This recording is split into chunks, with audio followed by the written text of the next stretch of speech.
First of all, let's do up the Manscape thing. That Manscape, as always, use the code WINNERS. 20% discount. Yeah. Free shipping. When you use the code WINNERS from Manscape, you're not going to get a smoother, cleaner, trim. You know, when you're body grooming. Doug can co-sign. Doug co-sign. That can co-sign. The man them have been talking, you know. Yeah. Man said the thing's pattern. The group chat. Happy with my thing still. Yeah. I see it. Clean. I see it, and you know it clean, bro. I will put the leveler on. Shave the so you went in. Yeah. I got to shave the little piece down my legs. The leveler. What about gave the legs a little a fade? A little fade. I fade. 0.5. 0.5 skin fade. Got a little fade. I'll keep it 100. No, he's keeping it. Be true to yourself. Be true to yourself. My testosterone is flying around this body on a different level. If your testosterone's doing that, I'd want to know what your testosterone's doing. Man said his testosterone, you know. Testosterone, you know. Give it a little fade on the top. Yeah. Clean off the rest of it. You get me? Come on. Yeah, so don't just go from mad bush to bald. Okay, you so understand? you patterned it. You just so man, literally a fade thing. Man's talking. It in. All right. Well, yeah, that's it. Manscaped. Go on Manscaped. 20% discount when you use the code WINNERS. Yeah. 20% discount. Use the code WINNERS plus free shipping.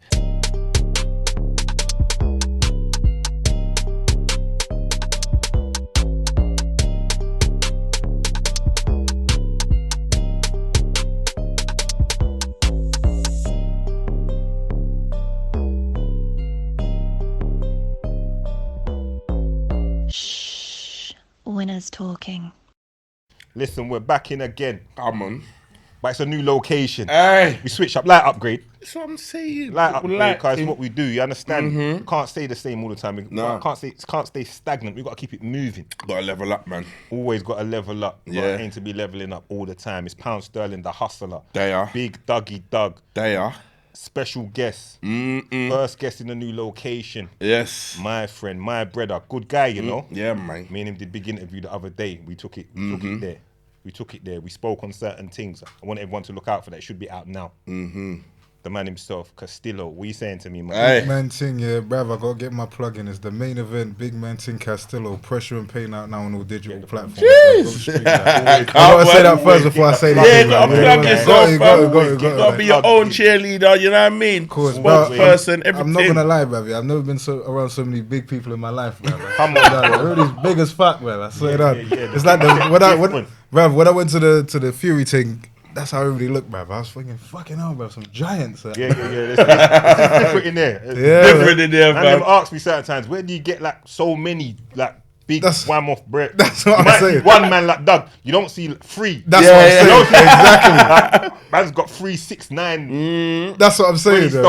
Yeah. Along with the rest of the man. That's hard, bro. That's hard, bro. That's hard. I need to go back in time and make some friends, bro. That's what I need to do. Bro. I need to make some real friends, bro. That's what I need to do. Brotherhood, man. And the thing runs deep. But yeah, Winners Talking, we're in. Big Man T. Shout my guy. Big you up every time. Like we said, we did an interview the other day. That's out now. What's the name of it so they can look it up? Pressure and Pain, the documentary. Then you got Pressure and Pain, the actual single. And then we got our interview as well. Yes, Pressure and Pain interview look now. out for go and check out Pressure and Pain as well. Yeah, everything. Check out the documentary. Pure pressure. And some people will be in pain. And I got to say this though. I got to say this before. The reason when I was doing the documentary, I went around my estate and all them different things as well. And I was thinking, who do I want to get to interview? So I was thinking, who would I get? And then I was thinking to myself, all the different people I get, and I was like, nah, man. I said. I gotta get Pound Sterling on this because I was thinking to myself, like, it's one of them ones where when I did the grilling thing, that's like the last proper thing I've done, and that went off. I had loads of people, like, you know, when people just message you and they just come out with business ideas and shit. Come with a weird laugh on the voice note, like, I see what you done. I'm thinking, bruv, I didn't even fucking know you like that, bruv. So I can't do that. I wanted to go to you, man. Yeah, come on. Yeah. It came from a place of love, you see. Of course. Came from a real place. And we had a real conversation, Of course, bruv. Real. Do you know the thing is as well? It's like, you know, like I feel like you lot aren't that far much older than me, but at the same time, it's one of them ones where sometimes you need someone that's a bit older than you to give you a better perspective. Meaning, for example, like if I knew me now, speaking to myself, maybe at 21, 22, 23, I'd be a completely different person. Yeah. And then you see a lot of different things. So then I feel like you could only gain certain things from people that's lived way longer than you. Come on. Do you know what I mean? So then that's why I wanted you to do. Yeah. No, it made sense, and it was real. It was good, Doug. It was good. We sat down, we chopped it up. Shout out my guy Lex. He was there. Yeah, it was hard, man. It was hard. Cut. Them man we were just taking in. It's a proper conversation. So everyone, make man, sure of you go and course. check that out. Yeah, definitely go and check Big that. man Man. team. Check that out. Get to know the man, the man behind the man, the story behind the man. Sometimes all you lot see is the finished product. You understand? And the product ain't even finished yet because we're constantly evolving. But that's another story. Facts. Constantly growing, man. Where should we begin? Tell me about this pyramid scheme of girlfriends. This guy went bro. straight into Let's not waste time. Because the people that was talking, they said Castillo's got a pum pyramid, and it's like, Oh shit! Yeah, Yeah, the I man- heard the man's about got a this. pyramid Yeah, man system. need to Man's got a Ponzi scheme. man need to understand how. I was that trying to works. understand this I myself. got I it. was wondering I what got was it. Yeah, I yeah. got it. I understood it. Even when you said it, I understood it. Let's go straight there for the people, and they want to know. Break it down. Was it so at the time? What did you have? 15 girlfriends or 19? Which one was it? The medicine. I think I had the thing is when it says girlfriends, like girlfriends is like break I it have down for 4 them. or 5 proper girlfriends, and the rest is just links, and then. Come on. You when one comes off, when one drops off, you get you just NFL thing. We know. Yeah, we know. you just basically keep, you just keep on. you rotate. That's what I was kind of You got doing. the innit? quarterback. Rotating the squad. But the thing is, when it was like when I saw like a meme of it, like the Ponzi scheme thing, I was thinking to myself, like for me back then, it was never to like. It was my thing was this. I know it sounds so weird. Maybe a lot of guys go through this as well. I find it really hard telling someone that it's over or breaking up with someone. So I just keep that shit going forever. So then I was in relationships for like 2 years. Yeah. Many other I relationships. think a lot of men go. And I through just that. didn't know when to like. You know, it's like you never want to tell someone like you don't want to be with them because then you've got to come up with the conversation as to why. No, but rather than man, get it. You just run. It just runs. innit? Yeah, it's not yeah. like man's even looking to end it. Because Yeah. man still, obviously, if it was a case, man was looking to, you just wouldn't fuck them, innit? You wouldn't link It's just- them. it's just- It just runs concurrent, like sentences. Exactly. You get me? It just runs- So like, literally, it's just the thing where. It's just a thing where when I was young, I was really big, so then I didn't like rejection. I hate rejection. So now you don't want them to have that feeling. Yeah, because like You want them to feel good. exactly. So you're actually trying to help them out when you've got you're trying to help them out. Wait, He's trying to help them out. Nah, do Yeah, you know what it is? I get it. You know what it is? Like, You don't want to hurt them. do you know what it is? I'll give you an example. Like back in the day, everybody had like prom in in secondary school. So then in secondary school, like I was really big, and then there used to be this girl that I liked. I had a proper crush on her, and I think in the year of the prom, what's that like? Is that year 10 or when you have your prom in secondary? Yeah, I don't know. Well, you man had proms. We didn't Yeah, have we did no have problems still. Ah, for real? Nah, we man, had we had NRA. no prom. Man, the NRA. What proms? You had a prom? Cousin T Yeah, had a that's prom. year 11. Cousin T didn't have a prom, and he's your age. I don't think certain schools have it. So yeah, I had like the prom. Cousin with her. T would have gone in his shorts Yeah, and vest. and vest. With the little flower and the little, you know. So like, in his hair. I had a crush on the girl, and then basically I told my mum, I said, "Mum, I got a crush on the girl." I said, "What can I get her for a present?" And then my mum said, "Get a chain." And I went and told my mum to get me a Argos chain. And then the thing is, I was like shy around girls, and I was really self-conscious and scared to talk to girls in school. So then I told someone to go give it to her for me. She was I never went inside the actual prom bit. I stayed outside for the whole night. Yeah. So then I told some guy to go give it to her, and he went and gave it to her. And he came back, and I was like, "You gave it to her?" And he's like, "Yeah." And I was like, "What did she say?"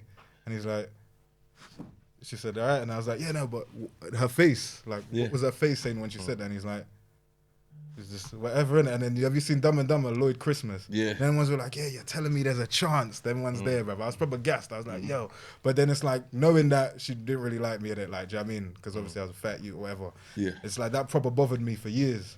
Like the rejection of somebody like not liking me after I liked them for so long, it fucking bothered me, innit? So then I think just in general, like doing that to somebody else and like a girl saying, "Nah, I don't want to be with you because you're fucking annoying and shit." Do you know what I mean? I don't want to say that to nobody. Do you know what I mean? So then I just be like, let it just go on forever until I understand. I just ghost the fuck out of it. Yeah. Never see me again. You see, like when you was in school, you're overweight and like. I so, was in school. I was 16 and a half stone in year 9. 16 and a half stone, fucking hell. So is that a part of the whole thing as well? Whereas maybe like in school going through it, man was like, you might have not fooled yourself as desirable and all of that. And then maybe now because man dropped weight, man's looking good, gallop on, man, you just think like, fuck it, and you just abuse. Or not abuse, it's just that's that the word, you, that's it's a just mad that word. you just indulge because man never had it. No, do you know what it was? You're half right. When I was in school, because when I was growing up, I was really poor.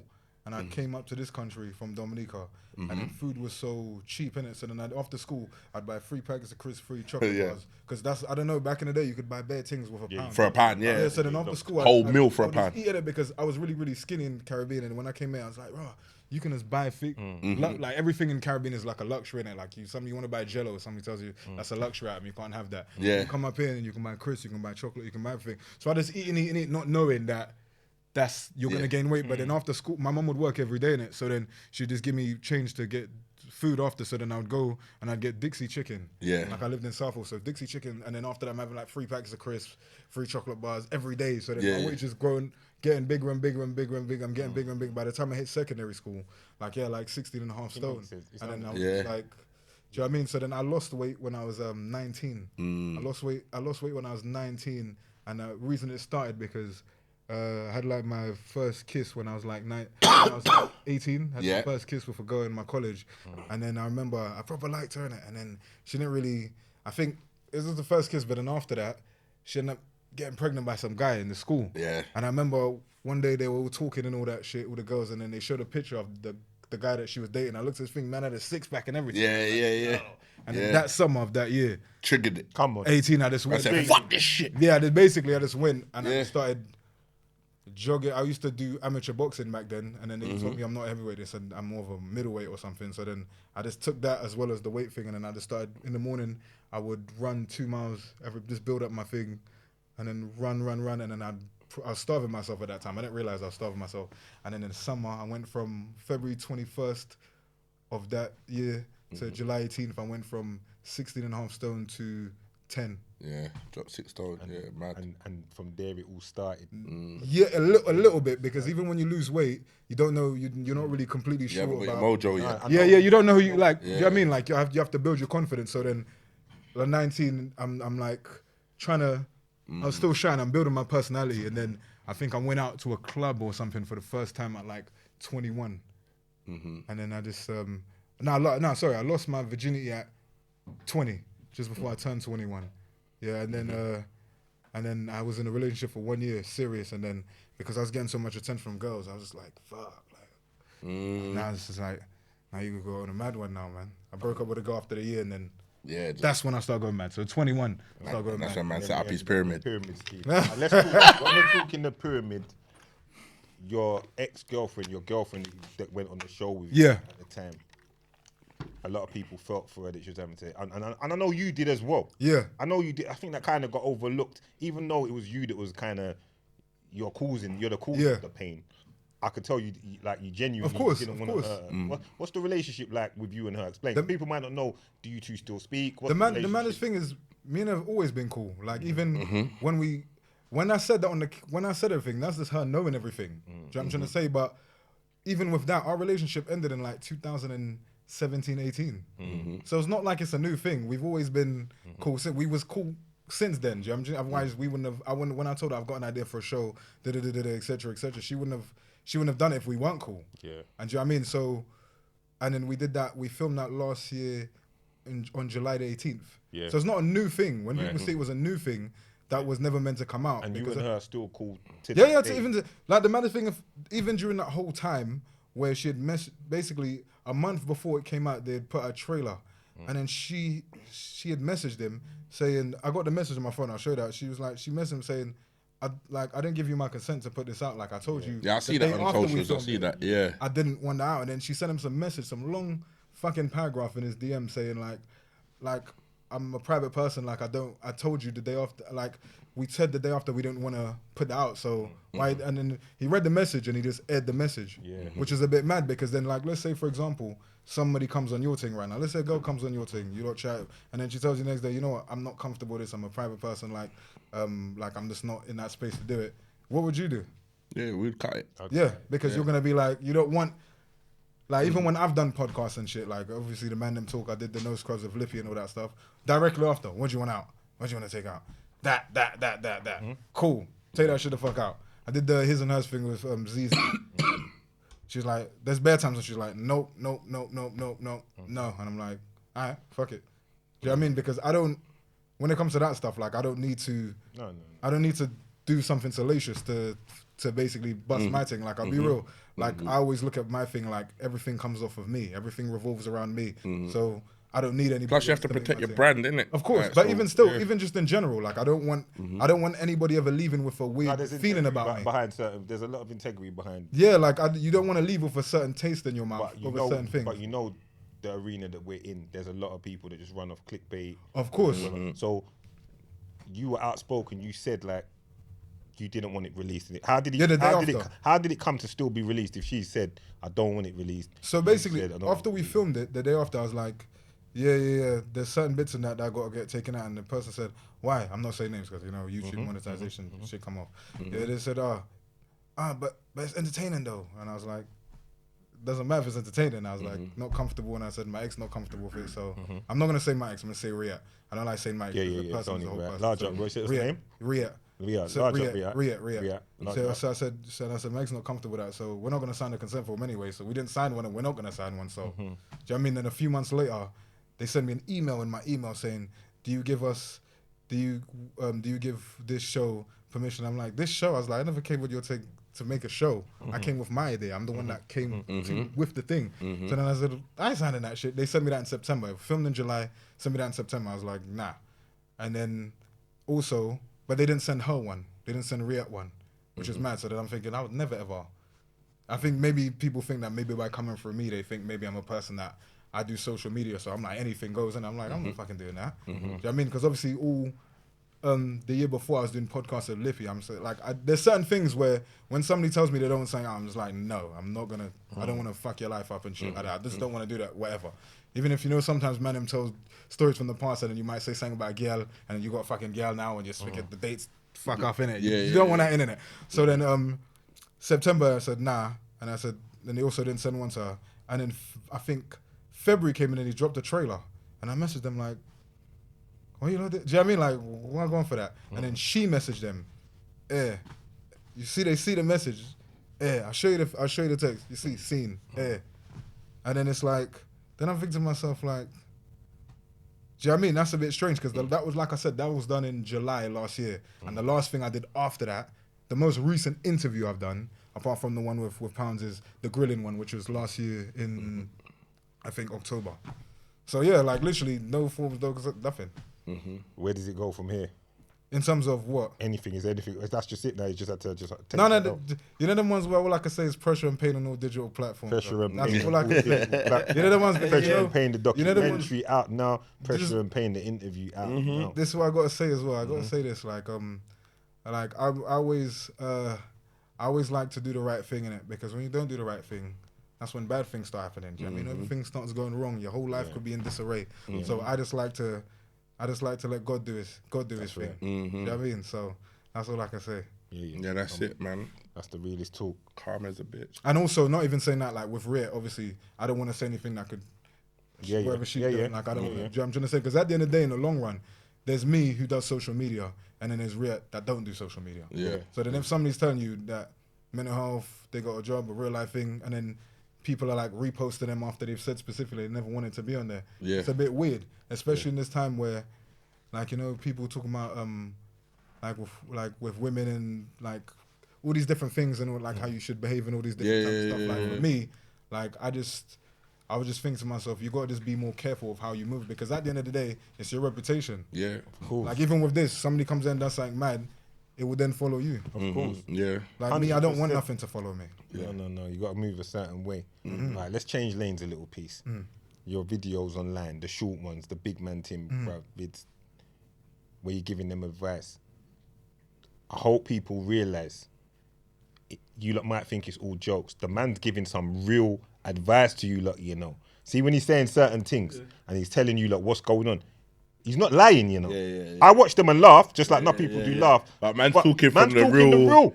And everyone knows it, but no, people don't. Yeah, like some people don't want it. They might think that you're just like, running joke, but you're giving them some game there, bro. Yeah. Do you know what it is? It's like because of with me, I'm always honest with everything when it comes to like my past of women and like being like awkward in the past and not being able to get girl in the back in the day, because for me, like when I was younger, it took me a long time to build up my confidence. So I had to learn certain things, like learning how to talk to them. So when I say the first time I went to a club was like 20, 21 years old, that's like you go in there and then you're seeing different things and you've seen how people approach girl. You've seen the type of girl that women deviate to. Like when I used to go to events back in the day, this is something that really put me also on my path to a lot of ways that I was thinking I'd go to places.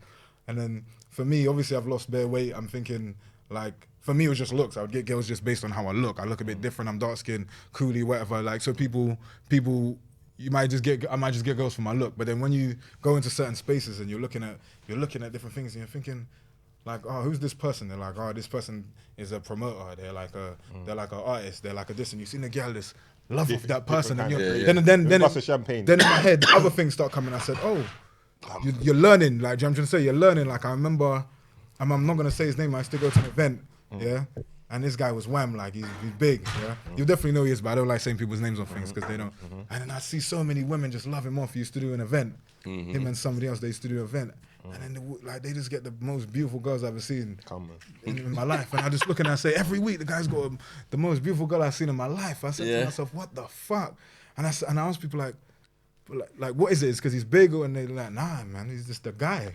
And I was like, why is he the guy? And he said, oh, he made a tune back in the day, and now he does this event saying everybody comes through. Then I go to like Yardie raves and shit, and I see the big boy Yardie man. And I'm looking at him and I'm thinking to myself, he don't even look like that other promoter guy. Yeah. Other dude's wedgies in shape, first shape. I'm like, this guy's got like some dusty cane rows and that, and he looks like he's a bit dusty and that. But I'm thinking, but all the girl love him. I'm looking at the women. I'm like, these women are some of the most beautiful women I've seen in my life. I'm like, what the fuck does he have? And I'm looking at them. I'm studying. So then everything, all my advice, everything that I talk about is from experience, innit? You knew them gal were sucking off man's wit. Them man did Billy. Of course. Nah, you knew that's what it was. No, but sucking it like it's gonna give them extra years of their life, like it's the fountain of youth. Like it's glazed with Haagen-Dazs. You know the way there? Glazed, like it's a creme. Glazed, you know? Crispy Kreme, glazed, like it's a glazed cruller from Krispy Kreme. One time I went to Yardie. Salute to the gal them that salute. Drink to them gal there. Salute to the gal them. Don't stop. Don't know. Like I went to Yardie rave and I saw two girls, beautiful women fighting over one brother. Like, and I said, what the fuck is he doing? Like, I said, he must be doing something right. And then I said, who is that guy? And they're like, he's a big promoted guy around some. I was like, and that's why them girls. I was like, that's why them girls are fighting over him. They're like, yeah. And I was like, but why? And then obviously you get older, you realize it's money, it's clothes, it's looks. For me, I was just going off just me being a coolie brother from my ends and going to different people's style and fashion. Do you know what I mean? But then it's character. Do you know what I mean? It's everything. Aura. It's everything. Yeah, me. Come on. Yeah, it's all them things. And when I'm seeing that, I'm learning. So then when I'm doing like my videos and all that stuff, it's just from experiencing and seeing. You've done the course. Yeah, and I've been that. Yeah, and I've been the person. I've been the person that I've been. And what have you learned certain things the hard way? Of course. The thing is, you have to when like I don't know anybody that is unless you're born with like everything. You have to get touched. Yeah, you have to go through it. You have to get rejected. You have to get buoyed off. I remember all my friends back in the day used to go around Hounslow City Centre because we used to go West Thames College. And after Hounslow City Centre, they'd be fucking chatting to bare gal and all that shit. And I was thinking, fucking hell, like, ain't you scared that they might tell you no? Like, and they'd be like, nah.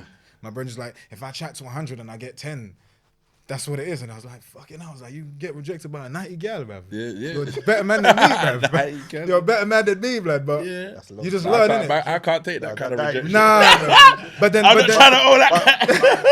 Them man there. But then it is what it is. But them man's got heart. Nah, bruv, for real. One time them man a journeyman. Nah, that's the wrong thing. No, journeyman boxing. Them man a journeyman. But they got heart for all the wrong things. Yeah, he's got a record of 10 wins. But he's still going. Nah, but you're still going. Do you know what I mean? The thing as well. 90 L's and 10 wins, but he's still of course, you still got 10 L's. You got 10 wins. Stepping in the ring. And the thing is, I remember one time my brother, he chirps the same girl like 3 times. It was the same city centre. Bruh. She's like, you know, talk to me last week. And he's like, oh, for real. And he used to chirp girl in a weird way. Like, before he chirps the girl, he'd be like, that one there. And I'd be like, what are you going to talk to? And he's like, yeah. Then he'd go, all right, cool. And he'd put his hoodie on and he'd go chat to her. I'd be like, bruv, you look like... But you know what it is? Like a rapist, bruv, with his hoodie on. It's mad. Like, I know it is, though. Certain man that I got like into girl, because you know, like, you got different... When we growing up, different guys do different things, innit? And I always had one brethren or 2 brethren that their thing was Alice. Yeah. Like, you know the man that's... And they would take 100 shots. To get to hit 10, you get what I mean? Like, and I just think that's what it is, innit? For me, like, that was not an option, bro. Yeah, That was not an option because, like I said, I was at them times like I had mad low self-esteem because obviously I just lost weight and all these things. So I'm learning it. I didn't know about clothes. I'd wear like weird fit clothes, like didn't match it because I didn't understand that stuff. Do you know what I mean? So then, for me to get rejected back then, I was like, yo, fuck. But it kind of makes me understand the whole like with the bear gal and the pyramid and all of that a lot better without even knowing the full story. I kind of get it because.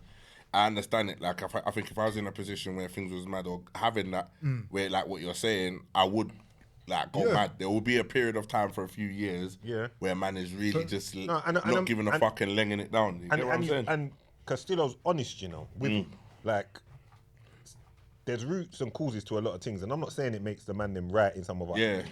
But Cassie's saying makes us right in some of our actions, but there's cause and effect. You understand what I'm saying? So you're breaking it down like where it comes from, and at the same time that we're still evolving. You know, your age now, like I said to you in the interview, you're still evolving, bruv. Enough men start to know themselves more at 30. Of course, you understand. So you're not the same man that you were at 25. The shit I was doing at them ages there. Come on. You understand? And I'm not dissimilar to you in understanding that. Man, them clock from early that the gal them like the man that's on. You understand? And it's a position to be in where. What's the word? What did someone say to me one time? I can't even repeat. One girl said something to me along the lines of that, man. I don't know how she worded it. Something along the lines of that man had kind of mastered, kind of like she's saying that man dangles the carrot at them because man knows what they want. See what man's got going on. And man kind of. I think everyone has their game. Maximizing the game. Because the game is the game. Of course. The game is the game. You see, the thing is saying that though. With me, the only time when I started changing my thought was, you see, when I was young, I didn't give a fuck. Because in terms of my life, I didn't give a fuck. Nothing was going well for me. Didn't have no job. Everything was bad. So then I really didn't give a fuck about anybody. Anybody. Because I just thought to myself, like, I was on borrowed time. I didn't think I'd live long. I thought to myself, I don't really give a fuck. Do you understand? But then I think when everything really switched on in my head, I was seeing someone, she's from South London, and when I speak about Riet, and Riet is one of the people that really helped change my life, this was somebody else, and this person had probably the biggest impact on my life, and everybody used to see me around Brixton for a long time. I love Brixton. I love Brixton more than I love my own area. Brixton was just the place because I'd go Brixton station and then get the bus all the way to Streatham, you know what I mean, because that's where my ex lived, and then she, I would say, is really the one that honestly changed everything for me in the sense where, like, that's when everything was bad. So that's when I was starting to pursue my music. I was starting to like work, everything. I was just, you know, when you get to the age where you realize that you fucked up your life, so then you have to now build up your life. So then I remember seeing her, and I remember she one time, she saw my job center thing, and then she didn't judge me for it. The booklet, back this was just before it turned into universal credit and shit. So she saw that shit. She never judged me. She never said anything about it. She just said like, she said it's all right. And then I remember when I was doing I remember when I was first started going studio, I had like a thing about like certain type of jobs because I was doing like my nightclub bouncing thing, and then I quit that one, and then I had no money, so I said I couldn't find a job. So then I said to my friend Jeromo in the studio, I said, man, I can't find a job. I don't know how to pay for this shit. And then he said, you're serious about doing the music thing, innit? And I said, yeah. And he said, so that's like what you really want to do? And I said, yeah. And he goes, so you're not doing it, why? And I said, because I don't want to work like a shit job and look like an idiot. And he goes, yeah, you see, we're different type of people. And I said, what do you mean? He goes, because I don't give a fuck what anybody thinks about me. I work in McDonald's and I'll sweep floors. I don't give a fuck. He goes, who cares what people think about me? Then I looked at him and I said, Jerome, you really like, that's how you really feel? And he said, yeah. He goes, otherwise you really don't want it enough. This is after I'd done my raves and everything like that. Shout out Jerome. Shout out to Jerome B, Jerome Townsend, yeah? And I looked at him and I said, if somebody comes in and they see you working at McDonald's and they call you, you're not going to give a fuck. He's like, no. And he had built a studio in South London in Peckham. He's from West. And then the moment he said that to me, the day he said that to me, I went online, I went on Blue Arrow. Apply for kitchen port. Just apply for anything. Just because he said that to me, and I said, I don't give a fuck if anybody sees me. Doing this shit. This before Instagram, before anything. Yeah, everyone needs to take a moment, just take in. Of course. What you just said there, because we kick that here a lot. It's important for people to understand that. Of course. It's your journey. Like, forget what people are thinking, forget what people say. If you need to get to where you're going to and achieve your goals, you might have to do that. You might have to take a little job in the meantime, you know, put food on the table. All this pride and ego and worrying about what people say. Not gonna get the bills. Listen, when it comes to paying the bills and food on the table, we're doing what we got to do. Like, man, now are moving bougie that they don't want to work no jobs, but they're hurting out here. They're hurting. Your trainers are lean off. Baby mum cussing. Bruv, do you know? Here's the thing. Yeah, I don't want to take a look. I want to take a little job. Talking about your hustling. Bruv, I've been eating job center with my Gucci belt or just judging people like, yo, this nigga's doing bad right now. But I'm like, I look good though. But then this is before that. Yeah. So I was thinking to myself, imagine that. Like, I ain't got no income. And I feel like I'm better than people because I got I spent everything on my little Gucci belt or something, and I feel like I'm better than people because I have like nice designer clothes. But these times I ain't got no money. Yeah. Do you know what I'm just saying? So once he said that to me, and then and he had built up his own studio, bought all the equipment, he saved up all the money, did everything, and I said to myself, raw. So then when I did the kitchen porter job, I was doing it for like a long time. It really opened my eyes because then I'd be there and I'd be the only I'm born here, obviously. I'd be the only British person there. Yeah. And I'm seeing people from Poland, from different places, and they're like, I'm an engineer in my country, and I'm doing this. Yeah. Yeah. There's some people, they have good jobs in their country and everything. You're meeting all kinds of different type of people. I remember one time I saw something, and it really opened my eyes to everything. It was this black brother, and we was working in the QVC. You might want to blank out. But it's a QVC building in Chiswick. Yeah, and then. We had the same job, so I was to like wash the pots and pans and clean them, and he was the guy bringing the trolleys to me. Yeah. And I remember the boss, he looked at this brother, big man as well, and he looked at him and he said, "You're supposed to bring the trolleys to the room. Do you understand? Do you understand?" And literally the way he was yelling at this man, I said to myself, "What the fuck?" And I said, "Why is he standing there just taking that?" Then I deeped and I said to myself, for the same fucking reason that you're washing these pots and pans, because you need to do it. Yeah. And it just taught me a lot about life. And I'd work there, then I'd work in a school and they had like disabled children there, for example. And then like in a calf or whatever. And then I didn't have no money. So then when I was leaving, I'd go to the storage room and take chocolates. And I'd steal some shit, like, do you know what I mean? Take it because that's from the dinner, innit? And then I'd work out. One time I worked in a royal family party. Okay. Yeah, but they said, nah, not you, nigga. Like, you gotta go to the back and clean the plates. Everybody was allowed to like stay there, but it was like me. They're like, nah, cause you gotta go to the back and fucking wash the pots and pans, yeah. And it was like a real royal party. And I said to myself, rah. It was the only good thing about that. Like, there was a gal there. She was like, I think she was like Brazilian or something. She was moving to me hard, and like we beat like 2 days after that shit. That was the best part about that shit. But like literally, this working from different place to place, it just taught me a lot about like. This being a man in a sense where like I was seeing some big, like you see, what I mean. Even what you're saying reminds me of when me and P was in Mayfair and we bought one brother and he's like a chef at like a proper like Michelin star restaurant, but man was living on the streets. Like he was right in it outside out on the street, but he's got a job. He can't tell them that's where he's at because he will lose his job. But that's what he's doing. You know what I'm saying? It's real life. I weren't 100% sure that story was kosher. Why? He sounded. I weren't sure. I was trying to say. I'm looking. I'm saying I can believe it in a way. Yeah. Man gave him a man gave him a tenner still. Man gave him a tenner still.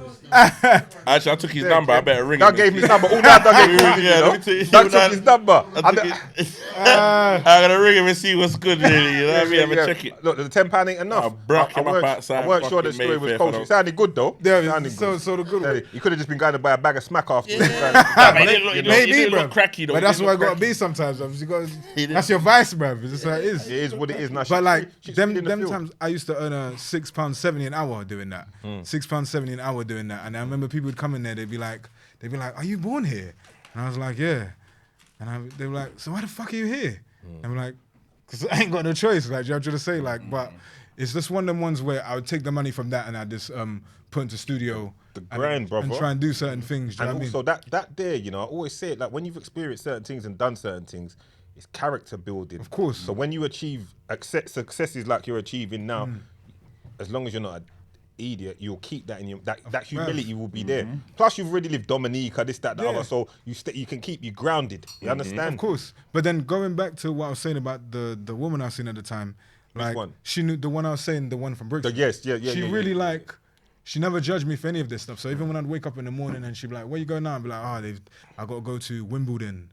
And then I got work in some next kitchen thing. It's like a 12-hour shift, like another thing, whatever. She never judged me for that. And I remember... Was she your age or a lot older?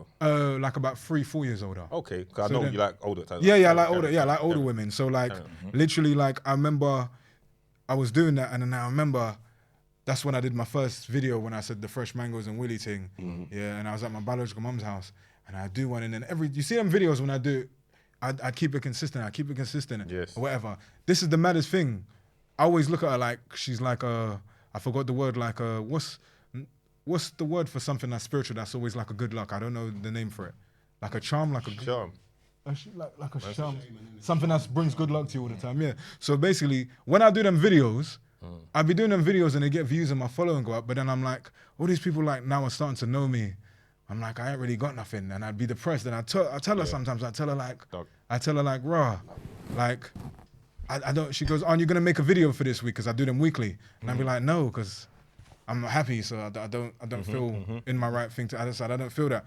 And then she said, "You have to continue doing it because it's the only thing that's bringing you anything more. It's helping you right now. It's doing something for you." So then she'd motivate me. And one time she motivated me and she said, "Do another one." I did one. That's the second video I went viral. I went online and I think Steph London had posted it. Yeah. And then she said, "You see?" She goes, "You see? Look, you was gonna give up. Never give up, bro." You was gonna. So she is the main fundamental change or fundamental person in my life that has, obviously besides parents, that has literally had the biggest impact on me in terms of my life and getting to this point. Yeah, come on. Yeah, 100%. Big up her. So, how long was that? That was in the early stages. Yeah, very early stages. Do you still speak with her now, or you don't? Nah, see, now this is something I wanted to come back to. This is when I said learning the lesson. So, like I told you before, I never really gave a fuck when I was dating all these gal and all that shit. Like, I never really gave a fuck. You know what I'm trying to say? Like, even still, I'm just a detached person, innit? Like, I really don't give a fuck about much if it's not affecting my life. I don't give a fuck. Like, even when it comes to social media, negative comments, people, I don't give a fuck. You know what I'm trying to say? Because when it comes to like people say negative things online, I'm like, I've been fat and we used to get roasted in school and we used to roast my brethren. So that don't mean nothing to me. It's like if somebody tells me you ain't got this, I'm like, I've been super fucking poor. I don't give a fuck. Do you know what I'm just saying? I'm like, I don't really give a fuck. Do you know what I'm trying to say? So, but when it came to gal, this is the ultimate thing that changed my whole perspective on everything. Yeah? Like that same woman I just told you about, she caught me. She caught me like in terms of the cheating thing. And then she just said one thing on the phone to me. And then that just broke everything, honestly. She said to me, I just found out, and I know what you did, and I know that you haven't been faithful. She's like, good luck with everything that you do in the future, and I wish you the best. We've never spoken again. You know them ones, they hurt. Fortunately, that's not happened, but I know a next coolie done. He might be in the room. Yeah. One time one girl said something similar to him and he missed the exit on the motorway and ended up, like, she said something, a man was in the club, it must be a coolie thing. A man was in the club, flexing with 3 gal, living his best life, and then looked across and saw his girl across in the club. No, was it his girl's brethren in the club just watching? Man was doing that. Yeah, man was doing the most. He had shades on as well in the club. He had shades on in the club doing it up, and I think he gave him a similar kind of line, something along the lines of, you're a good guy. That makes you, you're a good guy. Bruv. I hope it works out for you. All the best. It's one of them ones. In every the reason it changed my perspective about a lot of things is because it made me realize time. That's something I never thought about. You see, when I was younger and just moving, you don't think about time. You know what I mean? It took me a long time when I got to like a certain age when I was like, I fucked up my life. Because I'm looking at my peers and I'm just like, my friends were like, yo, this is how I knew that shit was fucked up. When my friends was like, yo, I just got a promotion in my job. And I'd be like, yo, I just linked 3 girls the other day. And they'd be like, he's like, oh, that's what you're doing? And I'm like, yeah, cuz. And I'd be like, that's good for you then. And then I'd be chatting to my brethren, they'd be like, yeah, we just did this new promotion, new this. And I'd just be talking about gal. And I'd be like, something is not in line right now. I was like, we're clearly not in the same wavelength right now. Like my childhood friends. And I said, fuck. Yeah. I said, shit, what the fuck am I doing? When did it kick in? When it kicked in with the girl is time. So when she said that, so it really just clicked time. I was like, you don't give a fuck about time when you're younger with girl. You don't give a fuck because you're like, fucking, you're gonna forget me, bruv. In a year, you're gonna suck in another willy next year, bruv. Who gives a fuck? Yeah. Do you know what I'm trying to say? You don't give a fuck, like really. Do you know what I mean? Even for me, I said to myself, a year from now, are you gonna give a fuck? No, you're probably not. Yeah, that's how I look at a lot of things. But then this made me change because I was a lot older, and I said, I've been with this person for how many years? this is how many years of their life. I would have been the person that, and then even in the show, I said Riet would be the only girl that I would have ever had children with. This would have been, the reason I never went that way is because this person was really, because that's how I was moving mad. This was really the person that I was really but I said I could never do that because my thing is, I'm a doctor, my own grandmother, so I said I don't want to make someone like a statistic because I know my life and I know how I am and I'm not ready for that. So I've always been upfront like, no. So then the relationship was strained already because I didn't want to have children. And then when that finally happened, it's like that whole moment where it comes time. I said, I've wasted 4 years of somebody's life or a certain amount of somebody's life that really believed in me and invested in me as a person. And then that's the only time I felt like a piece of shit with what I did in my life, because I said to myself, there's a difference with somebody. Like Riet is different. My ex-girlfriend from Brixton, different. You don't meet a lot of people like that really truly believe in you as a man and see you when you're doing low, and they don't look at you no different from it. I'd say to you, there's one thing I always say, don't not appreciate and understand like how deep it is for someone to love you. Big man thing. Yeah, facts. Don't take that for granted. Like for someone to genuinely love you and care about you, don't take that for granted. Big facts. You gotta appreciate that. Because you know the hate and everything else is heavy out there. When someone really cares about you and loves you, you gotta respect and appreciate that. Do you know what it is as well? Like even someone, these are things that I look differently now. Yeah, I look at these things differently. Even somebody to call in, like when you're dating a girl, even someone calling to see, where are you? Are you okay? Like even sometimes as men, you think, fucking checking on me or whatever. Check if it's like 2, 3 in the morning, maybe you come from an event or something, seeing if you're alive, seeing if you're okay. That means a lot, because as you get older, you lose friends, you lose people around you, and I'm a loner. So then for me, the only person is like my gran. So then when you get people that actually actively give a fuck about you in life, you have to really... Well, I say you have to appreciate You have to appreciate that, because then that's a big thing. Somebody calling to see if that you're okay. I'm not talking about like, even a friend, are you okay? Is everything okay with your life? 100%. When you lose that, bruv, fact. It's like the other day I went online, I was on TikTok, and then I don't really follow a lot of like social media things because it's like a lot of negatives on there. So like, it was this artist, his name is EO, and I saw a video of him on TikTok. This was on TikTok, I saw this. And it was like him, I think he'd been sectioned or something. And then in the comments was like all these people that's cussing him. And I said to myself, wow. I said, imagine a few years, like 2, 3 years ago, this guy made a song, big, and now he's like sectioned, and he's not doing well, and he's not in a good place. And you see how people, all the people that were showing all the fake love, now they're just gone away. Now he's a punchline. Now he's a joke. And people are laughing that he ain't actually done anything wrong. It's not like he crashed his career and then he's down, fell off or whatever. He actually just, it's a cold world. Mental, he's just got mental health. And this is why I say you have to appreciate the love. The support, exactly, all of 100%. You have to, because it's real. There's 100%. Not many people that's gonna want to check in. Like, remember I said to you when I was with you the other day. Yeah. When you hit me up about, can I come and do the interview? I said to you, like, after watching you on the interview with Riet. Riet. Yeah, I was gonna hit you up. Yeah. Make sure that and then you did. And then I hit you to make sure that you're good. I wasn't hitting you up about. I like that. When we're gonna do it, I'll hit you up. Make sure you're good. Because people dehumanize. They just watch. That's why what they say. My life, your entertainment. You understand what I'm saying? Like they dehumanize and see what's going on. I'm glad you said that, bruv. The amount of calls from people that I got after that, like, yo, bruv, you need to come on the podcast, bro. And I'm thinking to myself, why the fuck would I want to? I'm not even in a cocky way. I'm not trying to be a dickhead, but like, I'm like, I could go on my YouTube right now, make a video of me scratching my fucking balls, bruv. And I get more views than people's things. Yeah, so it's like, it's not even a disrespect to them. But it's like, why? And the thing is as well, I don't know what it is about people. It's like some people doing things, and I understand why. Like this podcast, you've been doing this thing for a while. The reputation and the quality you can see. You see the type of people that's come on. You see the type of conversations. Makes sense. Certain people, I look at their thing and I'm thinking like, you niggas ain't even leading with money, bruv.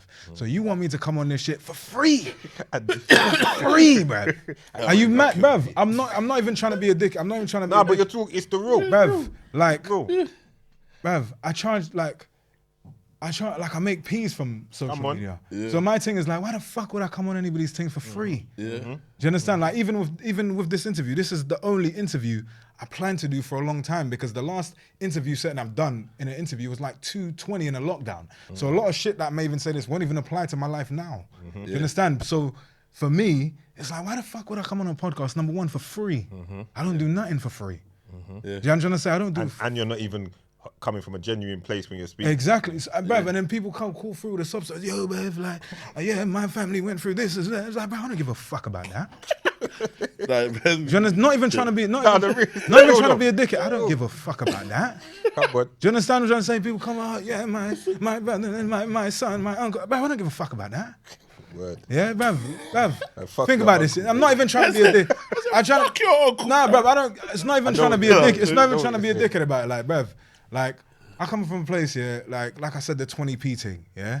When my ex dashed the 20p, I was like, yo, what the fuck you doing with that 20p? Hope you still got 20p. Hope you still got the one from. I got the 20p. It's in the drawer. It's in the drawer. That'll make sense. I got the 20p. Yeah. But I cover up like 670 hours I was making. You know, money was dear to me to the point where, like, now I make peas just sitting. Doing fuck all, yeah? So it's like for me to leave my yard, bruv, to leave, jump on the train, that's already £10 gone, bruv.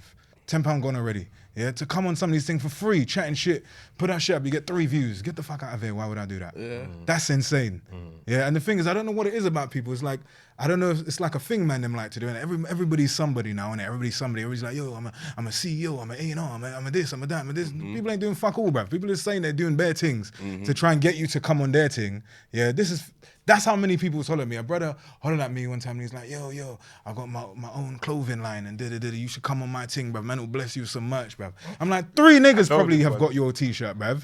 3 people, bruv. Why the fuck would I come on there and wear that shit, bruv? Do you know what I mean? Not even trying to be I'm not trying to be a dickhead about it. Real, you're talking like, you just have to be realistic. It's like, real. Do you know what? This is somebody I have a lot of respect for, and I really like this person. Gigs. I really like Gigs because I remember, and Gigs said something to me, and it made so much sense to me now. Yeah. One time I used to do raves back in the day, and I did something when I started doing the social media thing. When I did my big man ting show. Yeah. Because what I was doing my music thing, but then I was like, right, I'm kind of like a jack of all trades. People just want to see me do different things. So I put together a comedy show because I used to do comedy events back in the day, organize it behind the scenes. And I never wanted to be the face. I did want to be the face, but I was just scared. But like, I did an event called the Big Man Ting Show, sold out in like a week. And then I know people probably don't want to hear this person's name right now, but like Westwood reached out to me. Yeah? And he said to me, and I got a lot of respect for him for doing this for me, because Westwood is the first person to ever invite me on a show to perform a song when I was doing them Big Man. First person to let me come on and do the freestyle. First person to like put me in terms of doing my music. And then when I did the Big Man Ting show, I got to say this because I always got to give people their credit when it's due. He said to me, have you got a DJ for your Big Man Ting show? And I said, no.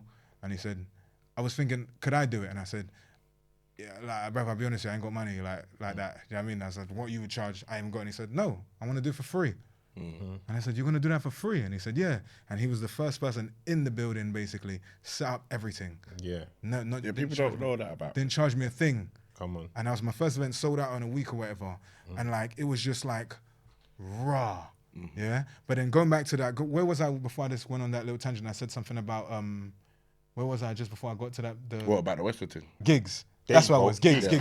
So basically, I remember at the time I asked Gigs, I messaged Gigs because he had followed me at that point, and then he said, I messaged him. I said, "Oh, Gigs, can you do like a shout out for my event coming up soon?"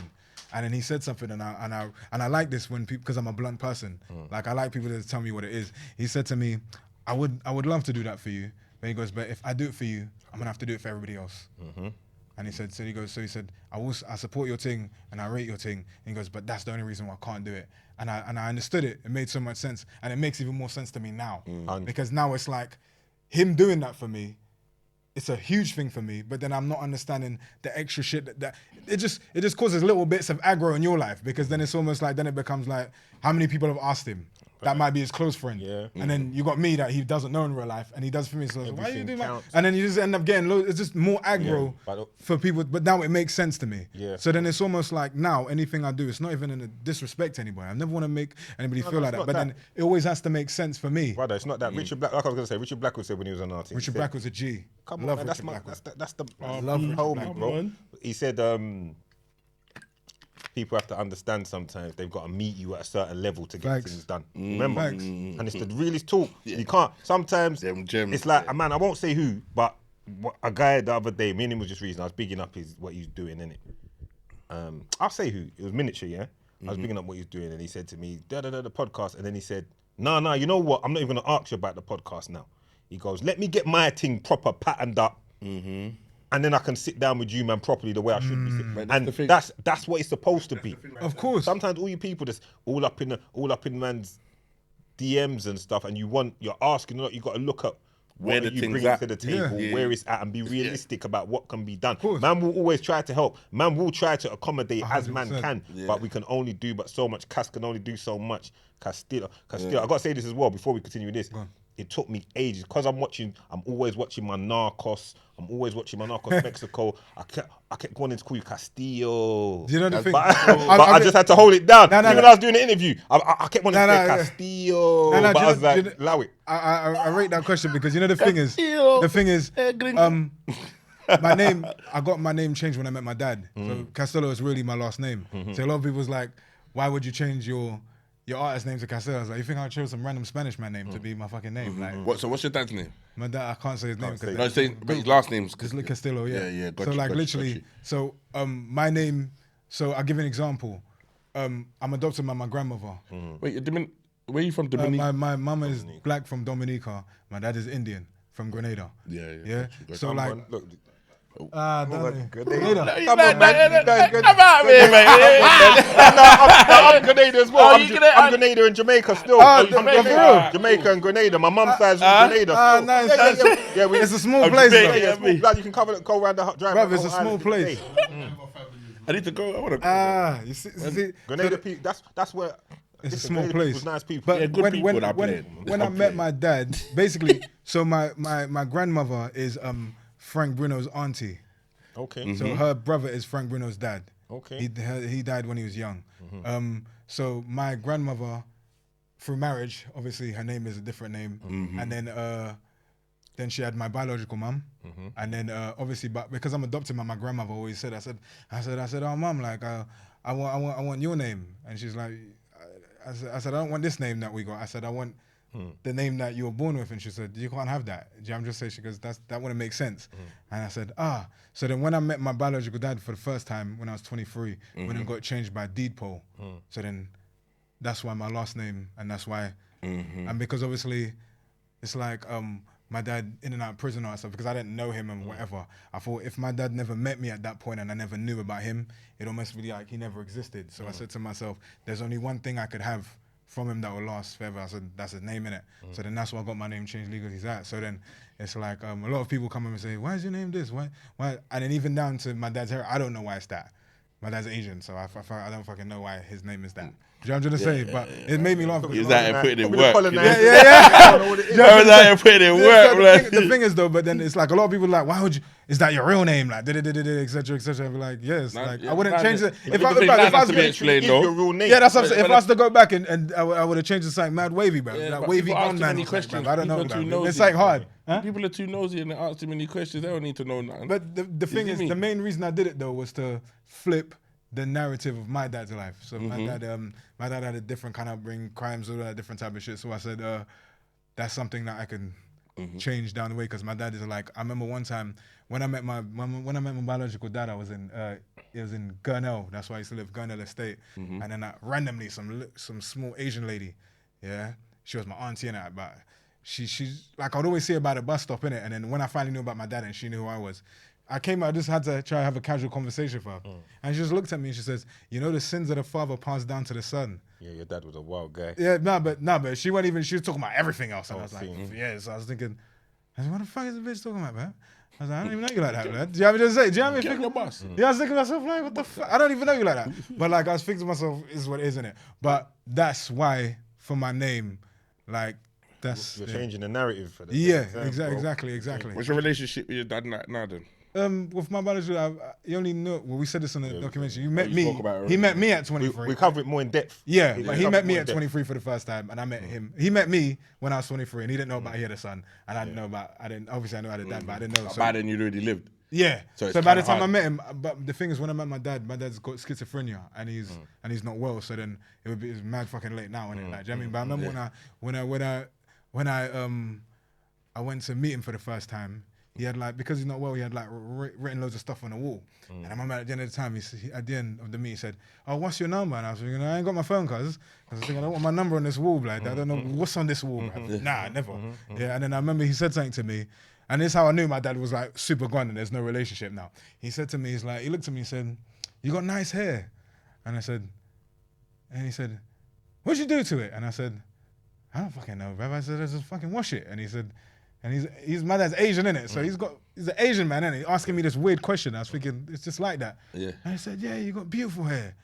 You got hair like one of them prostitutes that I see." And I said, "What the fuck?" Fuck it. I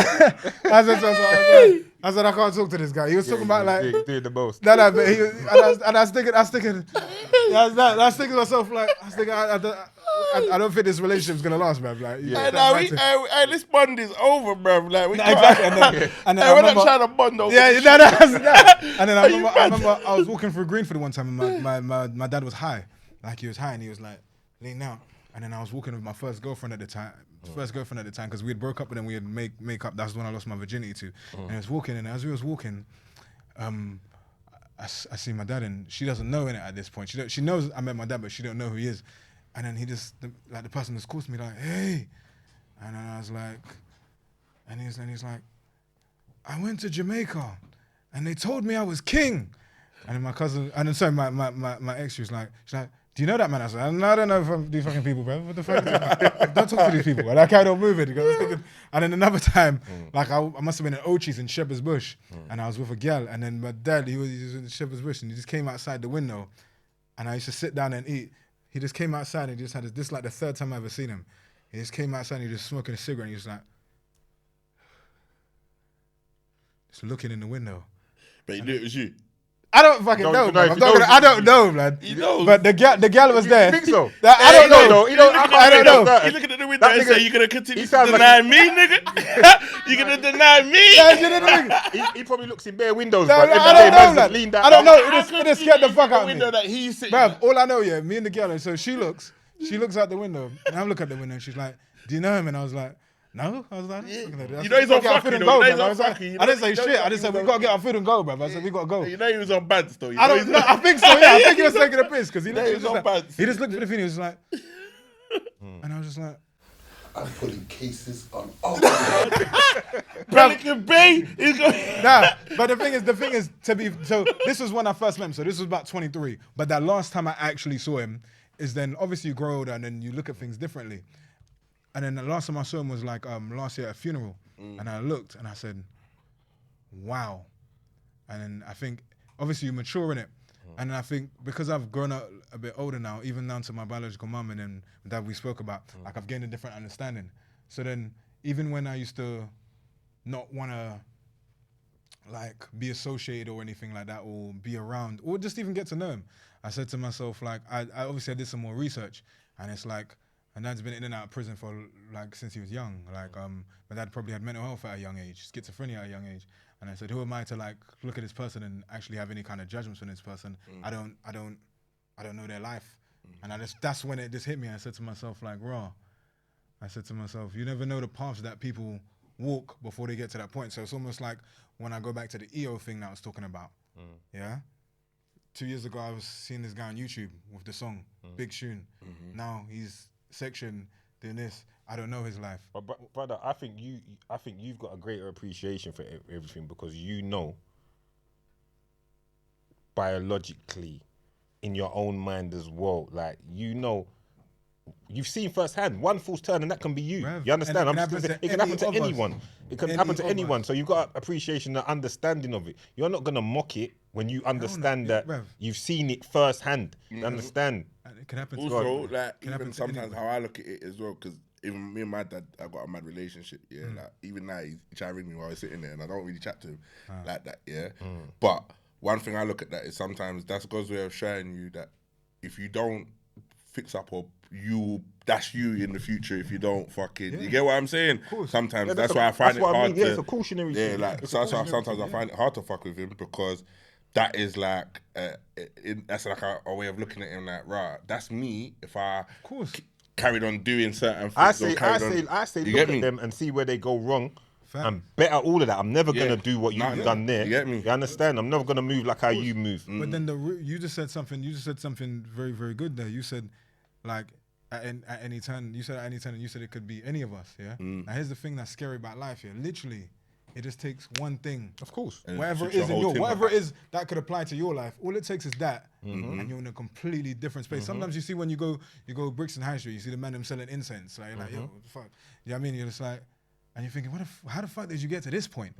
Yeah? It could have been anything, but that could be any one of us. So that's why when I see certain people, or like I see certain like things, people going in a certain way, I said to myself, it could literally happen at any time. Literally. And then people in 10 years' time, people are going to tell stories just like our parents told us back in the day when they talk about their friend. They're like, oh, one day he was thing and then his wife left him and then he went mad. Yeah. You think to yourself, how did he go mad? His wife left him. It just gets like that. Yeah, it gets that. However it got like Shit that. Gets that real. Yeah. Shit gets Push man over real. the edge and that. Yeah, even when it comes to these like I'm a transparent person. I feel no way to tell people I had no money and shit. I don't give a fuck about that. But like some people, I was saying, certain man have had it all and lost it. yeah, mad. And some people they like live in a pretend life on social media. I'm thinking that's a mad like, bruv, That's a stress. I tell you straight, bruv. You could see me in Poundland, bruv. You literally randomly see me in Poundland at random times, bruv. You see me in all these everywhere, bruv. I don't give a fuck. Listen, people, them don't be ashamed to go run in the pound shop, bruv. Get your little toiletries, all them things. I don't lie, bruv. You'll catch me in B&M. Bruv. You'll catch me in Poundland buying up my little bits and things that I need. Come on, you gotta grab your little bits. You run in there and do that. Come on, I man. was in Poundland and some guy came up to me like, "What are you doing here?" And I was thinking, bruv, Come on, you bro. doing We here? live in the real world, You know bro. what I'm saying? The real world though. Yeah, bruv, it's the. But I feel like that's why even like what we do, we're humble in the Everyday sense wage, that bro. like we just live normal, innit? Like man understand the platforms and what man's doing, but man don't behave or carry themselves in any way do you know what? different. Come on. You get what I'm Sometimes I saying? look on people's social media and think to myself, where are these people getting all this fucking money, bruv? Like, where are you getting this money from? And there's what it is. There's sometimes you gotta be realistic with it as well. Thank you. 'Cause people ain't showing when there's bad days. It's just all the good stuff. No one don't ever. Bruv, have a there's bad people day. No probably one don't living ever in their go, cars, bruv. That's how mad it come on. is. You see what I'm trying to say? It could be their cousin only show or their you mum. what Their mum might be living in a car while they're struggling like this. You know how the man them are, you know. Mum's lights, the keys run out. Mum's an emergency, you know. Yeah, but like The what man we them are said at the flexing beginning, hard. certain man in the game, especially in the social media thing, are too proud. Like you see, like especially when you put yourself in this situation. That's why when we talk about stuff, Man, when we're like businesses, like jobs. I got a job, like I go and work. Like I'm not ashamed. Like, and I think sometimes people put themselves in positions, like, especially on the social media thing, and play a role of something that now they can't go backwards. Like certain men have put themselves in positions that they couldn't now just go and get a normal job. And that's couldn't mad. go work in Curry's. Or you know what I mean? Or because now it looks like if I was to go in Curry's and see certain man working there, in their mind it looks like a backwards move. But at the same time, bills have to get. What you say? Let's go on. I was gonna say there's a big saying in it that my grandma used to always say to me. Yeah, she said, "Pride comes before a fall." There's no lie, and also as well, no matter what level of success you achieve, you gotta be able to walk with kings, but keep the common touch. You gotta be able to just move a certain way, and just still be local, still be able to pop. But like I'm never gonna lose that edge. You understand? Unless, no, I'm just not gonna. And even when then. All my niggas ain't out. All my family ain't out. But I still gotta go ends and go and check my people. Them. Yeah. So you could be. It's like I say, don't be doing up too much. Now do it up. Do what you want to do. But when you're stunting and doing this, Be careful. Conversation today, remember? Yeah. what's that? About the hood, remember? We was in Deptford. Yeah, exactly. Come on, man. And we said, I said we was in Deptford anyway. Forget what we were saying, but I was just saying like, boom. Man still loves to come back and be amongst it. You understand? But that's what I'm saying. Man can go to the man them's raves and do whatever and still be. But some man are just doing it. Come on. There's a lot of people that couldn't or wouldn't want to be seen because they feel like, they're so high up here that they're so disconnected that they'll feel like they're so up here. I can't go back to the ends because I'm this. Really, you're just a normal person. And you're doing the most, doing all of that, and the man them just moving like us and still keeping it local, your girl's still gonna wanna tongue off man's ball bag. Listen. You understand what I'm saying? She's still she understands. He's not lying. She's gonna be spit. She's still gonna spit them hot freestyles into the mic. You understand? Hot bars as well. Yeah, hot bars. She's gonna spit hot bars. Yeah. Nah. Come on. F64. Come on. Yeah. Warm up sessions. But it's the real. Come on. And that's why you can't ever lose that because no matter how you go and where you go in life, man can still come back to the end. Not like it's all about coming to the hood, but it's about we live in London. London's a real place. It's not like America. It's not like you have to get out the hood and stay out the hood because once you get it, people man can. But it's how you treat the people and how you move. And the people that are moving like they're so elite, can't come back because you moved a certain way. Man, the wolves will get you. But You get what I'm saying? I opened up Jimmy, my spot open. We had all sorts of stuff. Me and Lex was on the man every day. Outside the juice bar, this, that, the other. We had the section, you understand? Yeah, We yeah. had it all day, every day. You I don't want to lose that touch. Because then you're not going to be as the character you are and have the humour that you've got when you disconnect from your people. Yeah, because bruv, you understand? It's the root of where you come from. Yeah, Also come on. with me, The I still go to the same raves and ends. I still go to Yardie raves. Yardie raves is my thing in it. Yeah. Come on. I like. Okay, love wine, jump off the speaker. I love I'm Yardie. daggering and all that. You know why my man? Because he knows, man, the Yardie get them love. Yeah. I Castillo come here now, your blood clot. He's all like, Do you know what? I like Yardie raves because I feel like when I would go to even when I used to do raves myself, I'd be like the black British raves. Everybody's on more of like a showy thing and everybody's trying to look nice. Yeah. The Yardie raves is like that, but then they're just more free. The girl come through. come on. It's just naked with Vibes like are different. saying on a nipple, bruv. Come on, and man. then you just think yourself, right? Like, Come on. But it's just casual, innit? Like people just walking. I feel more comfortable in those kind of spaces. Do you know what I'm just saying? I feel more complete in those spaces. But if you see what you just said there about the jobs and can't go back, certain things, with my social media, when I was like, my things popping off or whatever, I remember I went one time, I was going job center, and then literally, like, it was always good when, like, they don't call you in for the meeting thing, innit? Because then I'm like, they just send the money every 2 weeks, I do my little online job search and send that shit through. But it's the maddest thing is one time they said, yo, you gotta come in for that meeting, and I was like, yo, now people gonna see me in this bitch, yeah? It was a summer's day as well, bro. I went in a hoodie, I wore 2 jackets, jogging bottoms, a scarf, a face mask. I was in there just like, and because it was one of them ones where, you know them ones, not just like a check-in, it was like the group meeting where it's like a work thing where they're talking about you and you have to fill out papers and shit. And I got like the FaceTime, so I'm just trying to make sure that people see the little thing on my face. But now, But if you had owned it, then... No, if I owned it, Yeah, because the thing is, it's still in your mind. No, Get me? 100% is Get in me? my Like, mind. that's what it is. I remember sometimes I go there and the man's like, Mr. Castillo, and I'd be like, yo, cuz, hold it down, man. Say my name mad loud, bruv. Before, even when I saw him coming, I'd be getting up like, no, he's gonna say my name, bruv. So I don't want you to say the full thing in it. But you're right. If I just owned it, and I'd be like, yeah, bruv, I just went in there today, cuz. People's mindset about it is that really a job, working a 9 to 5 is like, when you actually look at it, it's just another form of income. Like at the end of the day, you say, you need strings to your bows. Like, if I'm doing that little grind over there, it's a 9 to 5, right? It's earning me that, doing this grind, doing that grind. But because people look at it like as if it's a backwards movement, like that's where the fucked up. It's the mentality of the people. How you put food on your table is personal. How you provide for yourself is personal. Facts. What's good for me ain't necessarily good for you. I've never knocked a man. Like I said from episode 1, treat the bin man the same way you treat Bruv, bin mans make bare money, bruv. You know? Treat the postman. Some people be the lucky same. to be a bin man. You understand what I'm saying? Like, That's regular money weekly, you know. Big money, bruv. It's a privilege to be a bit. Joke with the bin man them, yeah? I know bag a yard man. That them man was top shotter back in the day. When I've jumped out my house now, see man, he's a bin man, he's happy though. Come on, he's happy, bro. You know, He's being a bin man, Weekly money, only works in the morning. The couriers, them. Bro, and listen, you don't know a man's journey, and a man might need that stability. A man might need to do this because he can't be on road. A man might have tried to be on road and got robbed. A man might have tried to be on road and gone jail. Like, a man could, it's whatever. Like, put food, do what you need to do for yourself. Don't watch nobody. You know, you said that about the bin man. I remember back in there, I was looking for a job. And then one of my neighbors in my state, I think their dad was a bin man, and then he'd gotten him a job. And then I went online and I checked how much money they made, bruv. And I was like, yo, get me a job, bruv. It's like you couldn't even get in, bruv. It was like like, nah, we just don't hire anybody. Like you have to go for they make money. Because they're collecting rubbish. Because they're collecting rubbish, man. Look at them different because they're collecting rubbish. But I guarantee you, their hours, I reckon they're done by 2 o'clock. Them man there. They start early morning. I reckon they're done by 2. Them man, they're done early. Listen, I know a couple men do that. I respect. Listen. With all of this said, I'm not gonna lie. I personally couldn't go and be a big man still. I personally couldn't. If I see, on the real, if I saw things got that peak, I'm pimping out the gal and Castillo's dad's gonna be grinding them. I'll have all the hoes on the strip. I'll be pimping bitches and shit if need be, because I ain't fucking being the bin man thing. My bin man dogs them. Salute. If I had to do it, salute. Yeah, man, I'll be pimping them hoes. I'm being a bin man at Maidstone. But on the real to real, if there's no other alternatives for me, and that's what I've got to do to feed my picnic them and whatever, I've got to do it. Bro, I'm gonna saddle up. We all know, like we've spoken about it. There was times man was shoveling ballast, pulling cables on the railway.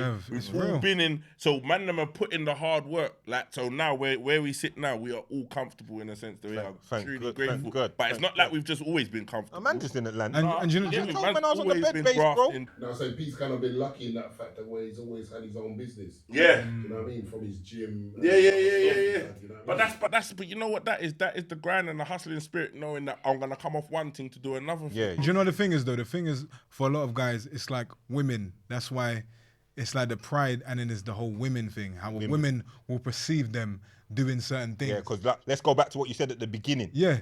Why would it's not the bin man ain't getting the Haagen-Dazs blowjobs. They might be getting a little. They're getting something, but they're not getting it like how they man in the dance. Like Castillo was talking about earlier, like the proper.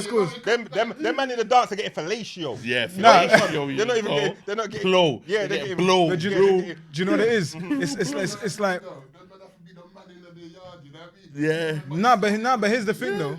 Like even when I go to them raves, and I remember the reason even back in the day where I started raves, I went to like a yardie rave and I asked the person, I said, how much do you think they make from this? And they're like, tickets on the door, the drinks, the bottles. This man has made about 80 grand here.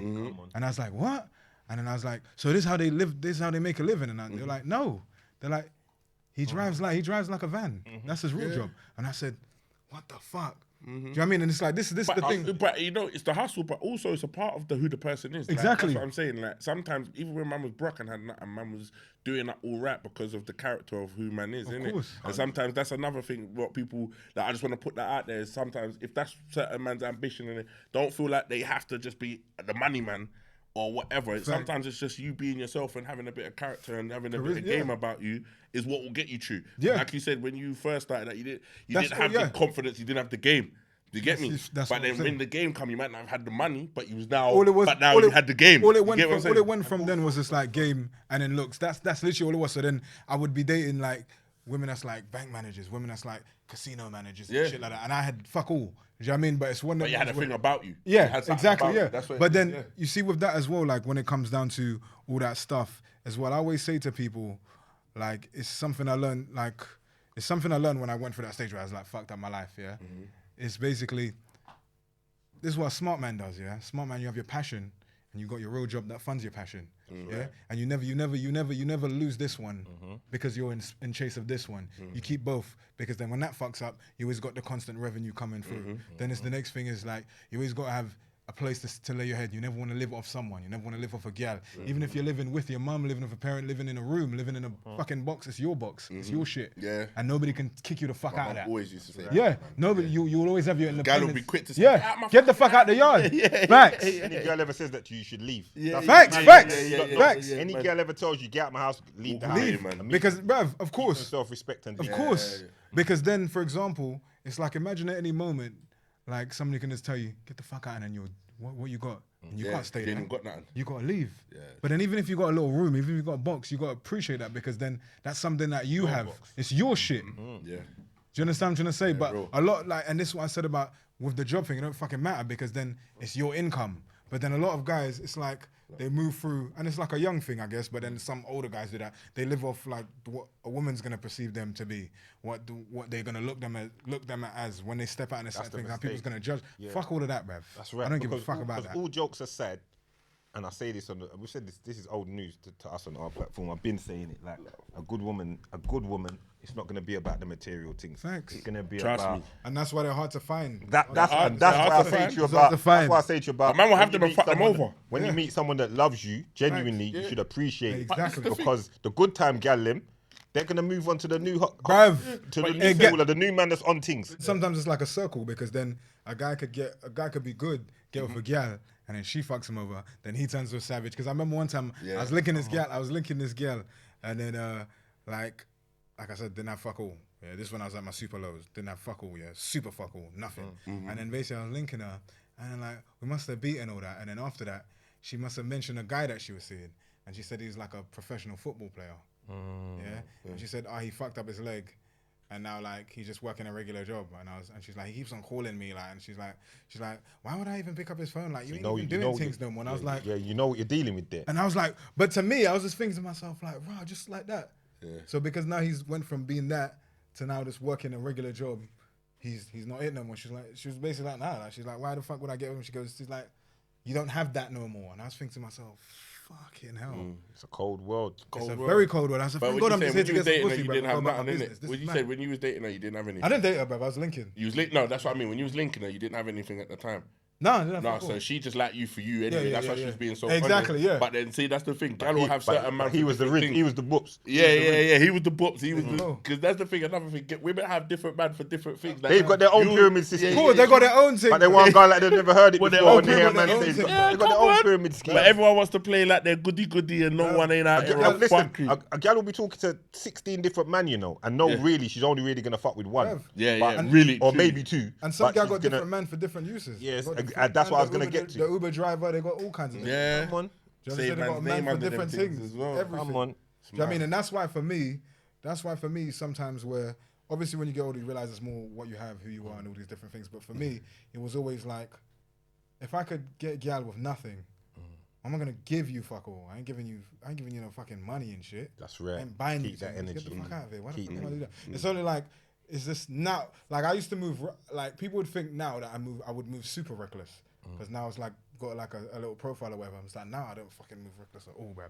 I don't want to fucking talk to nobody, bruv. Nobody. And I know you're not lying. I know that's literally how you move. I know that's literally how you move. Nah. I'm so bruv. I don't even when people DM me, like aside from like when it's the relationship thing, I don't even like keeping conversations with people because then what I find, even now with when guys message you in good faith, like they're just trying to big you up on all that stuff. Sometimes what ends up happening is then they feel like they're entitled to chat to you. So then I remember one brother, like I was talking to him, like he was like bigging me up in it, and I was like, oh, save for that, yeah. Then one time I saw him when I was in South, yeah, and I saw him.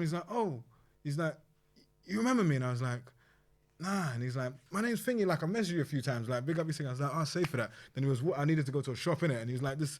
He was basically like telling me, yeah, man, just chatting about life and shit like that, yeah.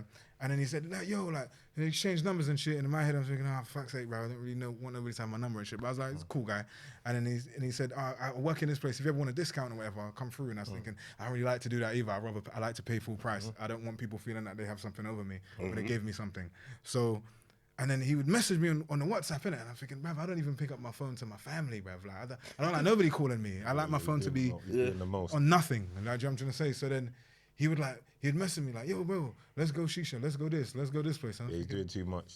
And then one time, I put up the stories, you know, the stories on your Instagram. And he wrote, he answered, I think I must have asked me comfort. And he wrote in the thing, I don't like how you're moving, you know.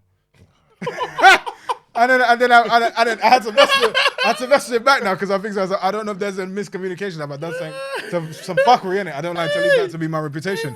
Now he's on smoke. That's how I messaged him. I said, what do you mean? And he said, yo, man, I don't like how you're moving, bruv. Like, literally, I've been messaging you for time, bruv, and you're airing, man. And I was thinking, bruv, I'll be honest with you, yeah. I said, I don't even talk to my friends. I said, I don't even want friends. I'm a loner. It's just me and a gal. That's it. That's it. Yeah. And he said, nah, man. Like, he goes, you got people out there, bruv, that's rooting for you. Not everybody's an enemy, did. And I said, I understand that, brother. Really I understand. I get it. Thank you. But I don't want no friends. I'm at the age now where I don't even really like chatting to people too tough. I'm just like, and he said, oh, that's cool. Tell me what it really is, though, innit? Tell me what it really is, cuz. And he started sending me voice notes. What? Tell me what's real. You can't come south no more. You can't come south no more in the voice notes. And I was thinking, I think to myself. But I was so vexed. I went to Brixton the next day, bruv, just to walk in there, because I'm like, I don't know, this man is not the mayor of South London, bruv. I got to just be there. Check the temperature, bruv. Like, check it. Yeah, to see if I'm allowed there for real. Yeah, we saying that, cuz. Yeah, I just want to see if I'm actually allowed there for real. Like, do you know what I mean? So I'm just there, like, and I said to myself, and that started in just me being like reaching out to people, real people, and I don't feel like I'm better than anybody. I'm a normal person, so I was like, this is in a regular conversation. And another guy one time, I always tell the story. Some guys messaged me relationship advice. I kind of told him like, yeah, like chill out. And he said, then the next day he messaged me with like a lie detector test and some questions. He said, listen, bruv, yeah, I'm gonna ask my girl these questions. I'm gonna bought this lie detector test, and if she gets any of them wrong, I'm gonna punch her. And I said, yo, block. Immediately, bruv. I'm not participating any kind of shit, any shit you got going on right now, cuz. But then I said it's because I'm just trying to like. Yeah. So then it's the same thing with gal as well. Even with gal, bruv, I don't like back in the day, like when I was moving, I'd be like, I'll just ghost you, never fucking chat to you again, like just whatever. Now I don't want that. I don't want that conversation. Like I thought we had something. I thought things. Bruv. Yeah, did it. Keep that to yourself, bruv. I don't want no.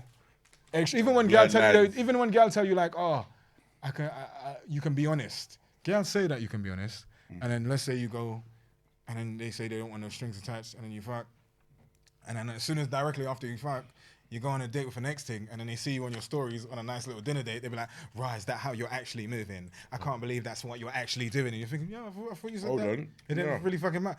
Yes, it does. I just don't want all that extra shit, bruv. Like, do you know what I mean? One gal, I'm good. Just got my wifey, I'm good, bruv. Let's leave it like that. Do you know what I'm just saying? That's how we move. Just leave it like that, because then obviously it's one of them ones where, like, you don't know these fucking people, I'm bruv. for no problems. Bruv, and another thing as well, yeah, with social media, when people message, like gal message, you don't fucking know these people. You don't know what the fuck they're going through. You don't know what kind of time they're on. Yeah. You don't know where they're going. You don't know why they're messaging you. The setup could have been done before even they message. You don't fucking know. So my thing is just like, just try and, do you know what I'm trying to say? I just try, even now, when I don't even like hugging gal, I like spudding gal. I'm like, yo, what go on? Like, you good. You know what I mean? Like, you just, all of that extra shit, bro. Fuck all of that. Yeah, nice, real. Tell me what's going on moving forward, bro. What's going on? Stand. You got a show coming out soon. I got a show, Stand Tell Up. me about the show coming soon, out on so Stand Up TV. It's like, obviously, with the grilling thing, that was like a big look. Shout out to Harry. And before I go into this as well, I got to shout out like two or three people as well, yeah. Shout out to Link Up TV, 100%. Because they've always fucked with me from the beginning. But specifically from the beginning, shout out to Tadas. Because Tadas was the first person I ever messaged a music video when I was doing music, yeah? And then I remember when I first started doing my videos, he just put it on there for me. And I would honestly say that him, Marvin Abbey was another first person to post my video, and then Hackney's Finest. These were like the first people to ever really show me support. But Tadas has literally consistently threatened. And the thing is, as well, he's not. Hackney Finest has been around for a long time. He's not even someone that's really out there like that. But and even when I went to the Link Up thing, all of the Link Up team, because I like how they move. They move nice. They move correct. Yeah, so I got to give them a shout out. And then you mentioned somebody as well, just random, like Richard Blackwood you mentioned. Richard Blackwood is the first person to ever shout out. I've known Richard Blackwood for a long time. Like, he was the first person to ever shout out my first rave. He did a video for it. I went there. I must have messaged him and I said, yo, Richard, I got a rave count up. Can I please come? Can you do a shout out for me, please? Yeah, and then I just had £100 and I bought the £100 with me to just give him for the shout out. He didn't ask for it, I just bought it. And then he did the shout for me, and I think it's gonna be a 2-second. This one he started EastEnders. No, you don't do that. And he did a whole minute and a half video for me. Yeah. And then I said like, thank you. And he said, what? He said, I don't want your money. He said, I don't want your money, keep your money. And then that was my first rave ever and it sold off, whatever. But he was like the first person to ever do that for me. And like, he's someone I look up to. He's the guy. There's only a few people I chat to on a kind of regular basis. Yeah, he's a G. Industry dudes. He's a G. And he's one of them. And what he does, he leads by example. Like, if funny enough, we were back and forth yesterday. Shout him out, still, it's his 50th. Salute. That man looks amazing for 50, bro. Sometimes I see them photos on Instagram and I'm like, yo, what the fuck am I doing wrong, bro? Yeah, that's hey, listen, I always love what Arby does in terms of, and he takes the good photos as well, bro. He takes the nice model man photos. Oh, come on, man. Arby don't play about with photos. They don't play about. Arby playing with them photos. Come on, man. I mean, to beat that Arby. And then sometimes I'm scrolling and it'll be just him in bed with his chest out. I'll be like, yo. I've told him I can't like them ones. Yeah. I don't ever want to hate it, but you got an understanding about them kind of photo there, but my chest ain't built for them ones. He leads by example on that, like of showing love, supporting, and this that. He'll fully support. He's a man that if I ask for a favor, it's done. Like he'll just say to me, he's a good person. Done. He's a very good person. Guy and a pioneer in the thing. 100%. We can learn from that because the man's still showing a lot of humility. There's nothing that he hasn't really accomplished. There's nothing the man has done. That shows the humility that you need to carry yourself with. And another thing about him as well that people never say, Richard Blackwood is one of the best UK comedians ever. Richard Blackwood. Someone that gets overlooked. People forget because they see him doing TV, but Richard Blackwood is one of them stand-up comedies were them stand-up sets were legendary. He is literally for me, the funniest comedian for me in the UK. He's fucking hilarious, bro. I remember when he used to do this joke about the Take Me Out thing, and he used to do, he was amazing. And the thing is, once I asked him, I said, some of your jokes that he like plan? He said, sometimes you just freestyle. I'm like, raw talent. Freestyling them. Sometimes you just go on stage, you just freestyle, because obviously he's got his stuff in his head, but sometimes you just go off. Something will happen and you just switch it up. Amazing. Vibe. Amazing. But yeah, so shout out to like Link Up TV as well, like, because they've always fucked with me. But with the Standout TV thing, that's probably the biggest and probably the best thing I've ever done. Like, tell me a bit about that. What's that? What's like, behind that? That one I've got. So from the grilling episode, that's like, I think it's like 1.8 million or something. Come on. Like, so then shout out to Harry as well.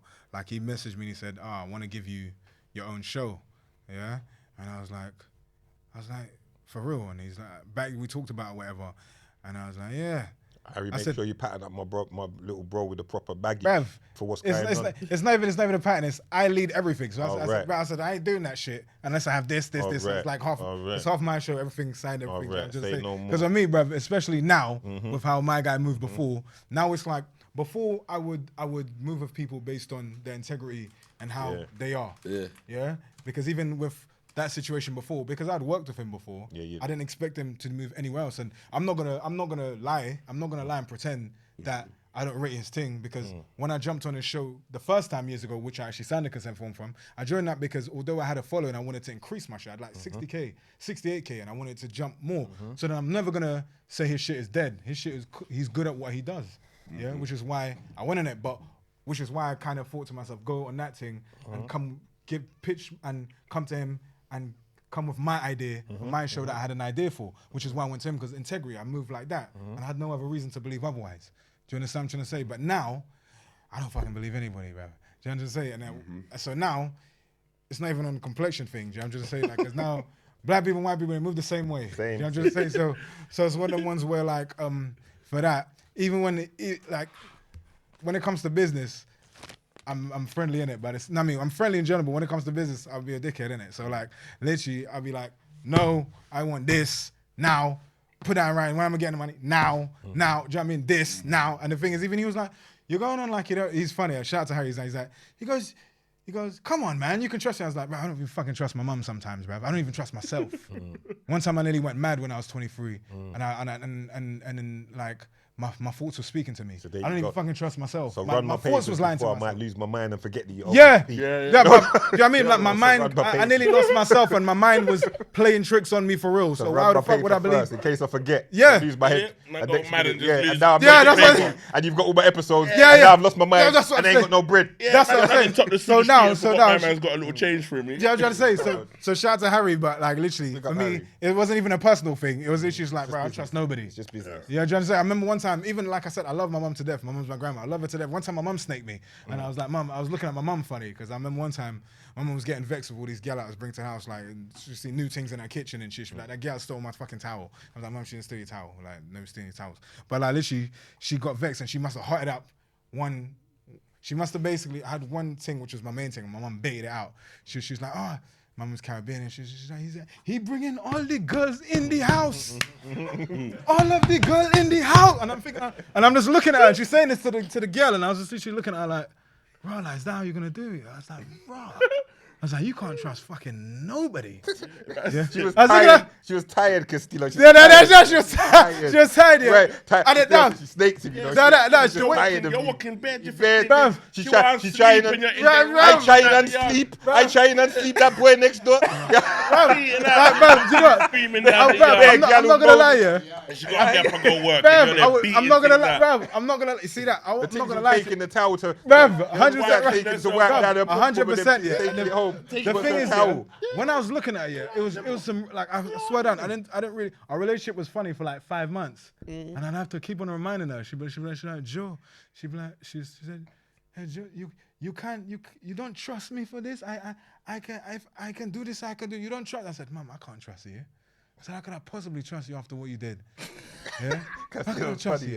Yeah, how can I possibly do that? Yeah, because the way she was. I know Castillo. Imagine the G code. But it's like but you know the thing is, and I said to her like, I said, sometimes you're in a yard. No, it's the way she was. It's the way she was doing it. It's the way she was doing it. She was malicious with it because she was literally just telling the girl right to her face. And then she was telling her my patterns and my schedule. She's like, every time you leave the house, a new girl coming in the house. Come on, man. Everyone, man know that's it. My grandma would do that. I'm not gonna lie, I even got a load of shades with it, bruv. Like literally, I'm looking at her like. My mum would do the same, and I love my mum to bits. But my mum, if I was taking the piss like that, stop. And the thing is, it kept on. And then she was adding like extra. She goes, the boy don't have a penny to his name, not a penny to his. And I was like, yeah. Nah, you know what? That's a fed up. Bruv, that's a fed up. Yeah, I said she was tired. She was tired, bro. Like I said, I didn't even realize he was cutting new. Bruv, it was this. Bruv, I'm telling you, for like literally 5 months. She must have put fresh milk in there. You made about 10 coffees throughout the week for different things. Bruv, all that things, everything. And the thing is as well, it'd be like I'd get a girl and then we'd link or whatever, and then the next day she'd sleep over, and the next day she'd be in the kitchen. Using like cooking the food and all that stuff. Yeah. Mum would just walk in, just like Mum's tired. Nah, at that times, but like I said, for 5 months straight, I was just like, nah, man. And literally, I remember one time she must have said, she said, you have the job interview today, and I said, I can't tell you that. Yeah. You might ruin that for me. I said, what, you're gonna call them and tell them some stuff? I was like, I can't trust you, Mum. Come on. Yeah. Then I was vexed, bro. I was vexed with us, but obviously I understood the thing, but then literally I was just like, nah, that's why I fed out. That's why I said like I could trust it, but that was cool. Now it's like telling anything again. Psychological torture. Nah, bro. I was just punishing her, you know. I can only imagine what this man does to his gal, you know. Them psychological torment, you know. No. Do you know that when you know what? Actually, give me that back. I can't trust. No. Do you know that when it comes to gal though, I was always kind of like, I never wanted to like with the feelings thing. But you know what it is? Just scared the shit out of me. Because we've had the different conversation, and I know how you love your mum, your grand so much. The trusting actually hurt you. Yeah, of course. You deep. But I know how you feel. I know how much you like the breakdown of how much love his grand is mad. Because as you should, but he's explaining it to me and what she is in his life. So I get where it's coming from. My mum's like a G friend for. I remember one time when I was younger, I did some stupid prank where I put on a burglar's mask. Yeah, put on a burglar's mask, and my mum and my biological mum, my mum is my grand, my biological mum, they were in the room, and then basically. Them times like I was just evil in it, like as a youth, yeah. So then I walked in and I must have put a balaclava on, yeah, and I snuck through my front door for the flat so you couldn't hear nothing. And then like literally I told my mum, like she was in on it as well, and I told her, I said, Mum, what I'm gonna do, I'm gonna kick down the door, I'm gonna scare thingy, like my bunch of mum, scare her, yeah, and then you just play along with it, yeah. So then I went, boom, give me the fucking money. And then my biological mum was like, because she's a big woman and she's like, she was about to get a heart attack. She was like, and me and my mum was busting up. It was like, just busting up in it because I was a youth, busting up, yeah. And my mum was like, it's like this, yeah. And then my mum was like, call the ambulance. I don't think the woman okay. And I said, and then them times I'm getting shook in it. And then afterwards she calmed down and I was like, look, it's me, like it's whatever. And then she calmed down, and then she left over. She was still like traumatized, innit? I looked at my mum and said, yo, mum, like that could have been really bad, innit? And she's like, never do that again. I said, but what if anything had happened? She's like, we just have to hide the body and call the people. And I said, you understand? That's how she is in it. So that's just how. So she didn't have to bait you up. She knew the pattern. Yeah. She knew the pattern. She'd be like, I'm protecting you for life. So she's like, that's my daughter in it. That's my obviously my biological mum is her daughter in it. So she's like, I'm gonna protect you for life in it. That's just how she is in it. But that's how our relationship is, kind of thing. It's deeply rooted, kind of thing. Also, like I feel bad that I'm not drinking with you lot as well, man. I'm vexed. I'm burst. I'm on some new thing in it. Right. No. Like I said, like regime. The water thing. No. It's like religion in it. So like, I converted to Islam like when I was 23. I said I'm not gonna go too deep into that because in the documentary, and then like I've kind of tried to reconnect. So then a lot of things that I'm just trying to like I'm trying to like do the right way, so like alcohol. And hard thing for me is the bacon, bro, because I fucking love bacon. You have a bacon sandwich in I there. can't do that no more. So like literally. Yeah, when did you kick that out? Nah, literally. How long ago was you? It's been a few weeks, bro. Like Just a few weeks. yeah, because Before Ramadan. Before Ramadan. No. Yeah, so now like so I've been trying it in it. So like, but it's hard for me. But then it's like so basically cut out all pork. yeah. So I'm just trying to do it the right way because for me the main thing about religion, like I said, I'm not gonna go too deep into it. It's like for me now, I'm all on like I just want to connect with everybody and the thing like so. Before I've followed bare social media things. I don't really like following social media pages and stuff now because it's the negativity and all that shit, and sometimes it's a bit divisive in it. Like so, and like Facebook and Instagram algorithms. So I remember when the George Floyd thing happens, all you're seeing is bare black people getting killed on the internet, and I was thinking this is disturbing. And then I'd go in comments and I'd see comments. It's like they prioritize the white people and then you'd be like, wow, like I can't believe they feel like this. And then you're not realizing it's geared like that. So then you feel this way towards these people and all that stuff. Then you hear about something else. Same thing like when 9/11 happened and they had everybody looking down on brown people and Muslim people and all this difference. So I just really try and like step back from that. And then like with religion, like with like Islam and all that stuff, and everybody's connected, black, white, Asian. I'm just on some like that. Good. Do you understand what I'm trying to say? I'm just on that. So that's why it kind of just gives me some structure as well in terms of just something to believe in, and then like just to do the right things and to move with like a purpose. Do you understand what I'm trying to say? So that's why. But I would fucking love to drink with you, man. No, but That's a shot of camera. That's good. Nah, keep it up. We got to do something as well though before we leave here. So it's the fight this Saturday.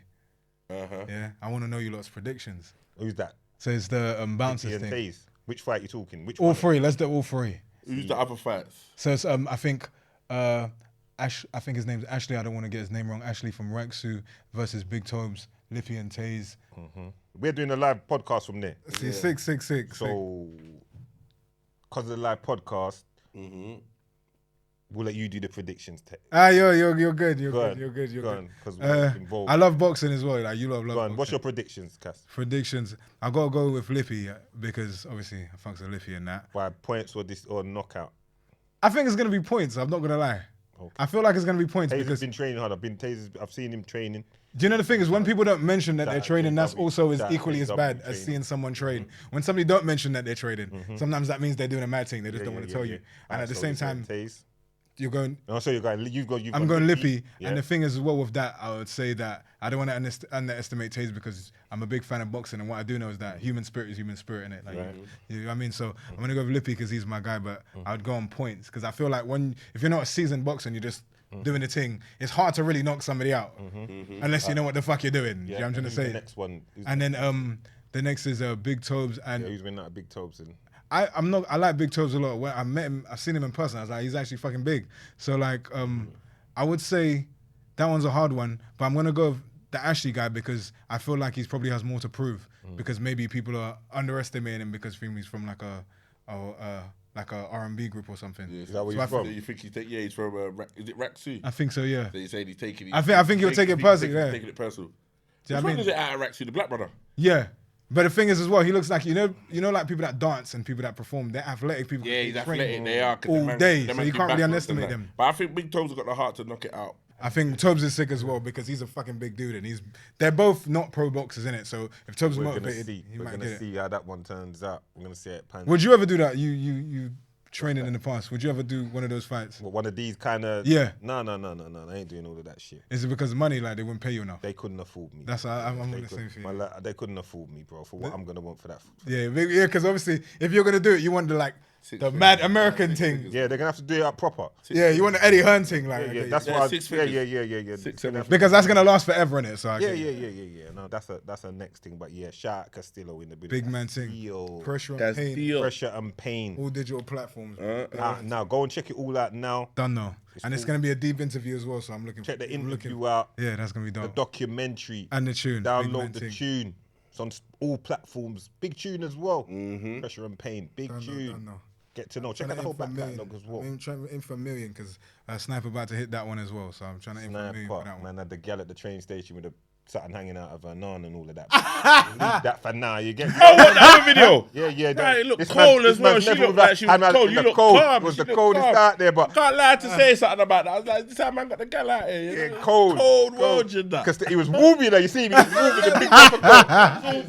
You know, like man, you know when man's calm. This is him. Calm, my girl look shivering back. Fade that out. Big man thing, shout out to Sunshine. That